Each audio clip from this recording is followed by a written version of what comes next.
Mərhəmətli və bağışlayan Allahın adıyla. Nəhcül Bəlağə.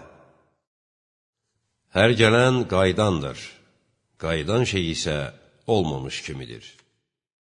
Hər kəsin sonu və aqibəti ya şirin, ya da acıdır. Zaman uzun çəksə də, qələbə səbirli və dözümlüdən ayrılmır. Bir tayfanın gördüyü işə razı olan kəs, həmin işdə onlarla birgə olmuş kimidir. Batil və nahaq iş görənin iki günahı var. Onu etməyin günahı, ona razı olmağın günahı. Əhd və imanların tutacaqlarından yapışın. Öz qardaşını yaxşılıqla məzəmmət et. Onun pisliyini ona bəxşiş etməklə dəf et. Bir şeyə ələ keçirən kəs özbaşınalaşar. Özbaşınalıq edən həlak oldu. İnsanlarla məsləhətləşən kəs onların ağıllarına şərik olub. Xeyir və yaxşılıq öz sirini gizli saxlayan kəsin öz əlindədir. Yoxsulluq və kasıblıq çox böyük ölümdür. Allaha itayətsizlik olan məsələdə məxluqa tabe olmaq rəva deyil. Öz haqqı barəsində səhlənkarlıq edən kəs məzəmmət edilməz. Məzəmmət və qınaq o kəs üçündür ki, başqasının haqqına toxunub. Xudpəsəndlik daha artıq əldə etməkdən saxlayır. Günah etməmək, tövbə istəməkdən daha asandır. İnsanlar bilmədikləri şeyin düşmənidilər. Fikir yollarına üz tutan kəs xəta və səhv yerləri tanıyar.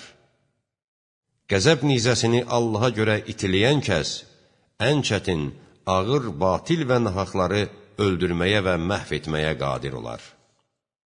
Bir işdən qorxduğun zaman özünü onun içinə at.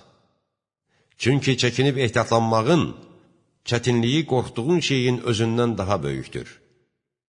Başçılıq və rəisliyin aləti könül genişliyidir. Pis əməl sahibini, yaxşı əməl sahibini mükafatlandırmaqla incid. Pisliyi başqasının qəlbindən, onu öz qəlbindən qopartmaqla biç. Tərslik sağlam fikri uzaqlaşdırır.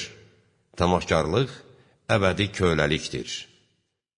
Səhlənkarlıq etməyin nəticəsi peşmançılıq, ehtiyat və uzaq görənliyin bəhrəsi isə salamatlıqdır. Cəhalət və nadanlıqla danışmaqda xeyir olmadığı kimi, hikmət və elmlə susmaqda da xeyir yoxdur. Köç etmək yaxındır. Səbirliyin nicat vermədiyi kəsi dözümsüzlük məhv edər.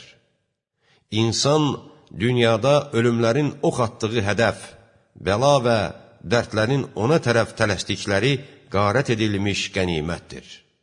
Hər içməyində boğaz tutulması, hər loxmasında kədərlər var.